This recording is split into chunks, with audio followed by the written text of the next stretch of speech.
And again, if you think bonds are a hedge, look at the Liberation Day sell-off. What happened to your bonds? Look at 2022. What happened to your bond? Well, what companies are taking this technology and using it, like, a Walmart or someone like that, to enhance? We're going to be launching a bunch more.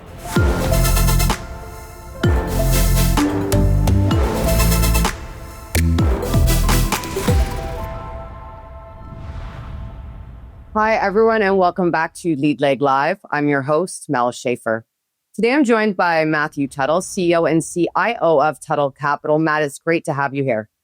Thank you for having me. So, Matt, you've become well known for leveraged and inverse ETFs, one of the most well-known on financial Twitter X, bet against a big name, Jim Cramer. But I guess not everyone understands why those tools were or why do they even exist? Can you start by telling viewers what these products are and what do you say to investors who question whether they need to have them in their portfolio?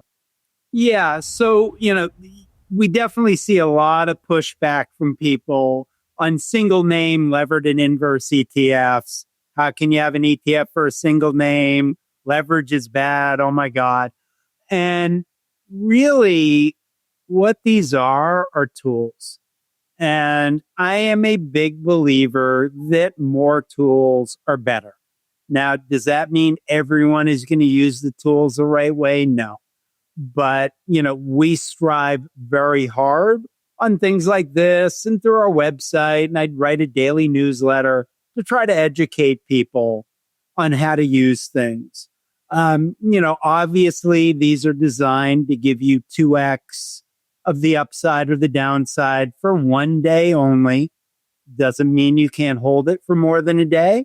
It just means you hold it for more than a day. You might do better than 2x. You might do worse than 2x. It just depends on the glide path of returns. And, I like to look at these in a bunch of different ways.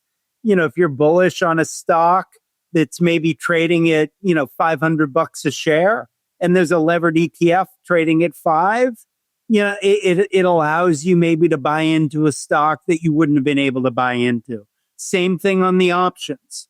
The options on a stock trading at 500 are going to be more expensive from a premium standpoint than the options are in a stock, something trading at like 5. I also look at it as an options alternative from the standpoint you can't trade options in after hours and pre-market. You can trade levered and inverse. So, and we see ahead of earnings a spike in volume in our ETFs, especially like right after earnings, post-market. People may be trading the ETF. They can't trade the options. So there's a lot of different uses for these things, and they're just tools. Yeah, and maybe tools more for the sophisticated investor. But I mean, you're doing some things to try to educate investors. And I wanted to talk about the heat formula and investment strategy. I know you're writing a book about what inspired that framework in the first place. And, why do you think it matters so much right now? Yeah, so I have been investing since probably like 1981, 1982. So I have seen a lot. What I have not seen is a whole lot of changes in what people are taught about investing, which doesn't make any sense to me because market dynamics are constantly changing. Like the 60-40 portfolio was developed in the 50s and people still use it today, even though it obviously, and you see articles from time to time, it obviously doesn't work. So that's what inspired me. I used to have a wealth management firm and we would teach people, these concepts. I got into ETFs. I got out of wealth management, but nothing's changed. So we're starting up a wealth management firm again because I'm sitting here saying, man, what's out here still sucks. Someone needs to do something about it. So can you talk about what does that stand for, HEAT? Can you talk a little bit about the philosophy and how you're putting it to work?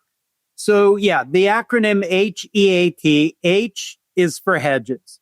I am a big believer that you should always have hedges because you cannot predict the market.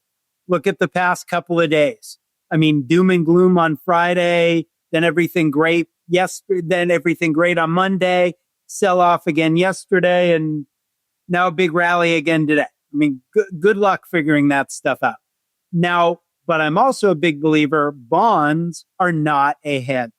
For something to be a hedge, it has to work every time, not every once in a while, because how can you sleep at night saying, no, all right, I'm hedged, but I don't know whether my hedge is going to help. And again, if you think bonds are a hedge, look at the Liberation Day sell-off. What happened to your bonds? Look at 2022. What happened to your bonds? So that's the H. Edge, E stands for edges, meaning you should look for edges. Those could be structural.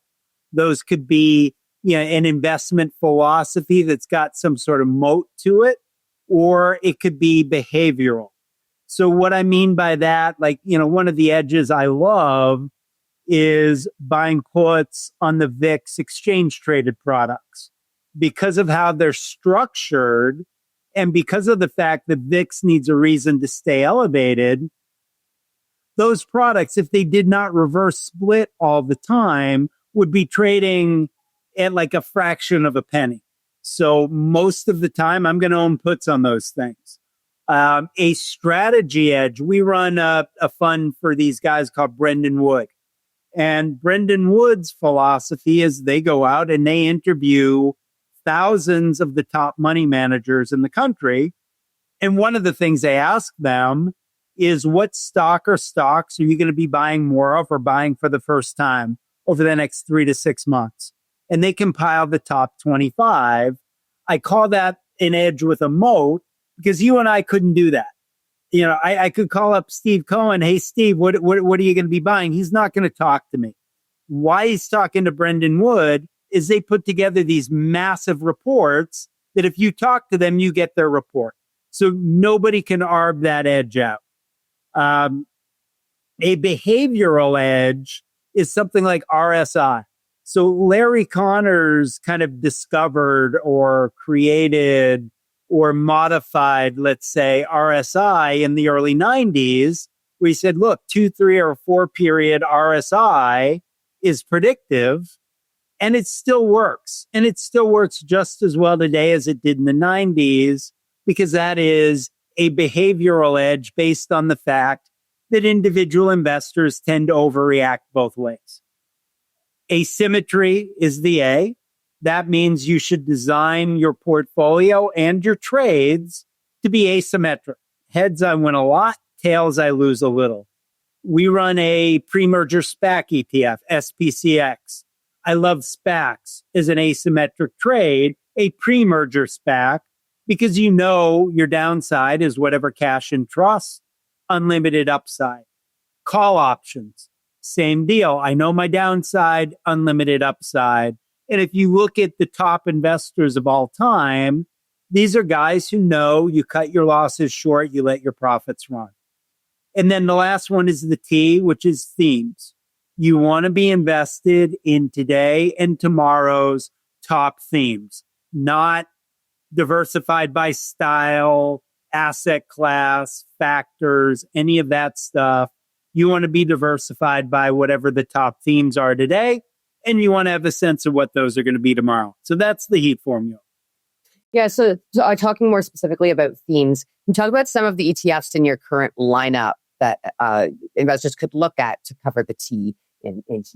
So we're going to be launching a lot more in that regard. One of the ones we have is the Laffer-Tangler Equity Income ETF. And it wouldn't sound thematic. I mean, what's thematic about equity income? But Nancy Tangler runs that ETF. And one of the main things she's looking for is old economy companies that are benefiting from AI. So that's a theme. And that's a way I like. I mean, and I've got all the AI companies as well, but I like playing it from that aspect. All right, we know NVIDIA is the AI winner. Well, what companies are taking this technology and using it, like, a Walmart or someone like that, to enhance? We're going to be launching a bunch more thematic ETFs. We've kind of come up with a couple of twists. It's just taken us a while to get those out, but we'll have those out soon. Yeah. And so, Matt, another thing I just wanted to hit on briefly. I know Rex Shares and Tuttle collaborated to bring the T-Rex ETFs. I think most recently expanded the suite to include some big names like Roblox and the Front Media. How does building leveraged ETFs around these sort of high profile stocks and even crypto products fit in to the HEAT formula? So, I mean, we're definitely looking at thematic names because the market has really changed and retail investors get it. You know, the institutions, I think, are coming. I mean, I was talking to a hedge fund manager the other day who was running a fundamental strategy in the past couple of years. They've had trouble. And, you know, the guy was like, you know, man, when did this market just get thematic? I'm like, well, welcome to the party, pal. I mean, it's been that way. I don't think it's changing. So when we're looking at single names, we're trying to align with the major themes out there. So obviously AI with, you know, NVIDIA, crypto with MSTU and BTCL and ETU, and then some of the crypto treasury stuff, DJTU, you know, GMEU for GameStop, you know, looking at some stable coin stuff. You know, we've got, we just did CoreWeave. We've got Circle coming out.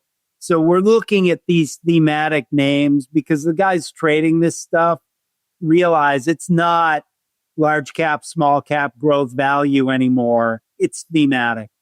Yeah, and so you've mentioned AI a couple of times, and I want to talk about it in two different ways. So in the first way, how do you think it's changing the investment landscape, not just for fund managers, you know, like yourself, but for everyday investors? So what it is doing is further leveling the playing field. So back when I started investing, it was all about fundamental analysis. And if I were smarter than you and was willing to work harder, I was going to uncover stuff that you weren't because you had to work. I mean, I'd go to library, read reports, call company management, all of that stuff. The internet started to change that. Bloomberg started to change that. And now AI is, I mean, I can't imagine why you would employ fundamental analysis anymore. Are you going to, from time to time, find some hidden gem? Sure. Are you going to do it consistently? I doubt it. I mean, with AI at my fingertips, I have the world's smartest analyst who in 5 seconds can do what you and I would take hours to do and look at it in an unbiased way. So I use it to help kind of design my portfolio, and I'll throw brokerage research reports in there. And it was interesting. One day, it just kind of hit me where, you know, I threw a brokerage report in there, said, you know, hey, look, and anything I should pay attention to here. It was like, you know, yeah, if I were you, I would sell this stock, which it knew I owned because it knows me, and I would buy this stock. Like, all right, interesting. And actually, it was a stock I was looking for an excuse to sell and a stock I was looking for an excuse to buy. So I did it. But afterwards, I was like, holy crap. So for $200 a month, I've got the world's smartest investment analyst on my computer who just gave me personalized investment advice, totally unbiased, because it knew what my portfolio was. It knew how I thought about markets. And it looked at research and said, Matt, if I were you, I would do this because I know you.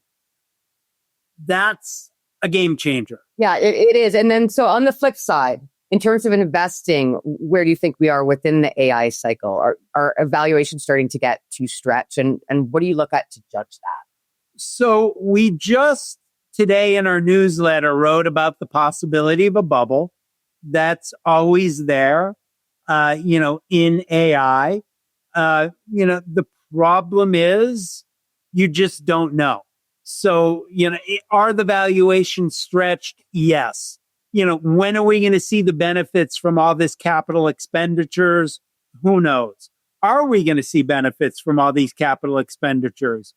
We don't know that either. So, I think you've got to take a measured approach here. So you've got to be in these names. I think you want to do it asymmetrically. So again, I like doing it with call options. If I put, if I buy $2,000 worth of NVIDIA call options, I know my maximum loss is $2,000, unlimited upside. You want to have hedges because you're not going to be able to time it, but you also don't want to go crazy because you could be right. We could be in a bubble. And, after the fact, it will be obvious. But sitting in it, it is tough. The cool thing about the heat formula is you can dial it up, dial it down. For me personally, I run a very conservative version. I'm at a stage in life where if I were up 50%, it's not going to change my lifestyle. If I'm down 50%, that's going to suck. So, I'm running it very conservatively. I do, but I don't care that much if we're in a bubble the way I've got my portfolio set up. I just think you've got to be careful because you're not going to know about it until after the fact. Yeah. And so I want to hit on the thematic investing just one more time. You've always sort of had an eye, I guess, with themes, and you're a bit ahead of the curve when it comes to that sort of thing. What are you watching right now that maybe others aren't paying enough attention to? So I think maybe the biggest area that people may not be as paying attention to is space. And so we do a podcast as well. And we had someone on talking about Space Force yesterday. We had someone on a couple of weeks ago who runs a company that transports things to and from space. And interestingly, I did not know this, which is why it's cool to have a podcast and have cool guests, is there are a bunch of things that you can't make on Earth because gravity screws it up. Like, all sorts of artificial like eyes and, ligaments and things like that. And then there are other things that gravity makes more difficult. So we're going to eventually have a whole bunch of stuff in space, which creates a massive economy because you've got to get stuff up there. But then why I wanted to talk to the Space Force guy, if I put a data center in Indiana and say North Korea wants to blow it up, how are they going to do that? They got to invade the US and march all the way to Indiana. Good luck with that. If I put something in space, then they just send one of those James Bond satellites and it eats it. So now we need to defend against that. So you've got this whole group of, all right, who are the companies that are going to be building these things? And then what we teach people about themes is you've got to look at it in layers. So the first layer is, all right, who are the winners? But then who are the suppliers to the winners? Who are the suppliers to the suppliers? Who are the companies that are going to use this technology to improve their revenues? Who are the losers? So you've got, all right, who are the companies transporting stuff to and from? Who are the next level defense companies building things that are going to defend all this stuff? So that's a theme that I'm really excited about. Yeah. So looking beyond, I remember during the COVID times when space was all about just trading a Virgin Galactic, which didn't end up so well for everyone who bought back then. But Matt, before we wrap up, where's the best place for people to follow you or learn more about what you're doing at Tuttle Capital? Yeah, so my website is tuttlecap.com. We do a daily newsletter about some sort of heat formula concept. The sign up is on there. I'm pretty active on Twitter at Tuttle Capital. So those are probably the best places to find me. Great, Matt. Well, thanks for joining me, and thanks to everyone for watching. Be sure to like, share, and subscribe for more episodes of Lead Leg Live. I'm your host, Mel Schaefer.